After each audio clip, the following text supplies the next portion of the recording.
This is the Morning Swim Show interview segment for Monday, October 12th, 2009. I'm your host, Peter Bush, and today we've got one of the best divers in the U.S., if not the world.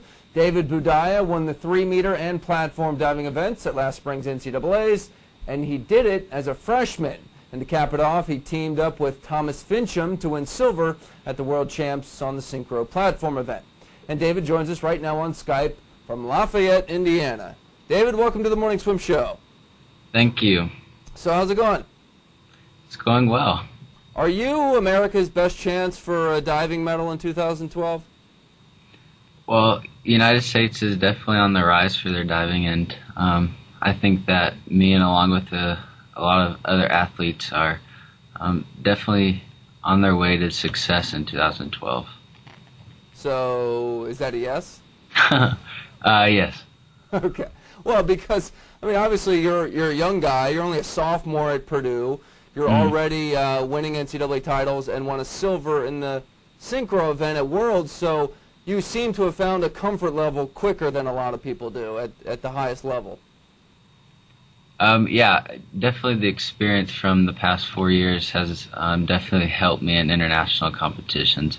Beijing definitely opened my eyes to the biggest spectacle in sports, and now having that experience, I think I'll be able to go into 2012 knowing what to expect, and definitely looking forward to that.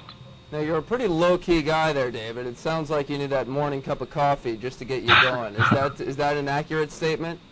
Well, it depends on the situation. I'm really upbeat when I dive, but really just a laid-back kind of guy.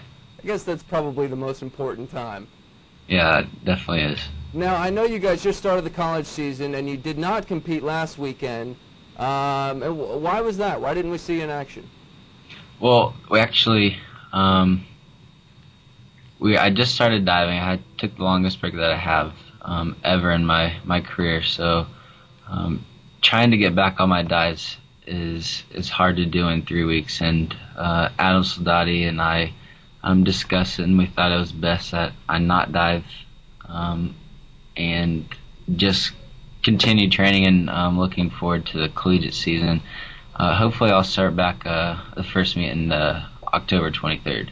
So you're saying right now, if you were to dive, you would only get like 8.5s and 9s? Exactly. It's just not good enough for us, David. Not at all. All right, so are you a lock to win 3 events at NCAAs this year? Am I what? Sorry. Do you think you can win 3 events at NCAAs this year? I think I can. It definitely depends on how I'm training, and diving is a sport where you can't really predict how you're going to do, because you never know what's going to happen on that particular day. But I know that if I'm on that day, then I definitely will be at close to the top, if not the top.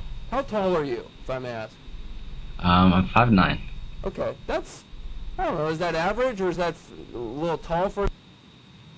It's definitely a good height for diving, but it depends on the athlete. Thomas Finchum is 6'1", 6'2", and he's able to work with that, so it definitely depends on the athlete and how they handle their body. Okay, so Thomas, he's a good 4 or 5 inches taller than you. Is that a big challenge when you're trying to do a synchro platform together? I don't think it is at all, because we've been training so long together that we kind of know what to do, and it really hasn't changed with him growing, and we still look the same, and our training is still spot on like it has been. Now we should tell viewers the reason your camera keeps zooming in and out. You've got some like automatic moves with you, I guess. Maybe it just likes extreme close-ups of David. Maybe it does. We can see your pearly whites coming through clear on Skype.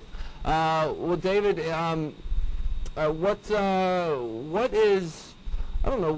do you need to do, going back to the beginning, and then we'll wrap it up. I mean, what do you need to do from now until 2012 to make sure that you are in position to medal at the Olympics, and to make sure America is in a better standing than they have been in the past couple Olympics for diving?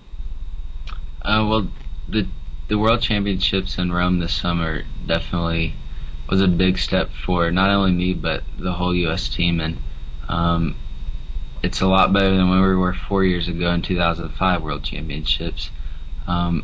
What we need to do is continue training and really not worry about how big a dives we can do, but basically the main goal is consistency. And I think if we are consistent, then we will definitely be in the medals. Well, we wish you luck, David, and we'll let you get back to class. Thanks for joining us. Thank you for having me. All right, that's David Boudia joining us from Purdue University, and that is it for the interview segment today. Tomorrow on the show, we'll talk to University of Texas women's swim coach Kim Bracken. Until then, I'm Peter Bush, reminding you to keep your head down at the finish. World Magazine looks back at the memorable moments from the U.S. Open and Junior National Championships. On the cover is Missy Franklin, who was the star at juniors, swimming times that would have put her on the World Championship team. Our coverage of the U.S. Open starts on page 8, where we highlight swims by Jessica Hardy and Chad LaTourette, as well as the men's 200 IM, where all 8 swimmers wore briefs. Senior writer John Lone talked with Elizabeth Pelton about her quick rise from virtual unknown to World Championship team member on page 12, and we continue our look back at 50 years of covering aquatic sports with a look at the years 1993 to 1996, as well as a comparison of the careers of Christina Egerzegi and Kirsty Coventry. Open water swimming enthusiasts can read Steve Munatona's story on page 18, which details how age group coaches are getting younger swimmers introduced to the sport. Our swim section features plenty of tools to help master swimmers improve technique, with tips from Carlin Pipes-Nielsen and J.R. Rosania, and a week's worth of workouts from Omaha Masters coach Tom Samlin. World record holder Lois Kivi Nachman is this month's lane leader, and she's profiled on page 26. Robin Jacobs talks about coaching YMCA swimmers in the swimming technique section, and Michael Stott writes about handling a tricky high school swimming season on page 30. In the junior swimmer section, you can find our coverage of junior nationals and YMCA nationals, which begins on page 51. Premium members have a lot of bonus features in this month's digital issue. Many of our stories have embedded links, such as this video interview featuring Missy Franklin's coach, Todd Schmitz.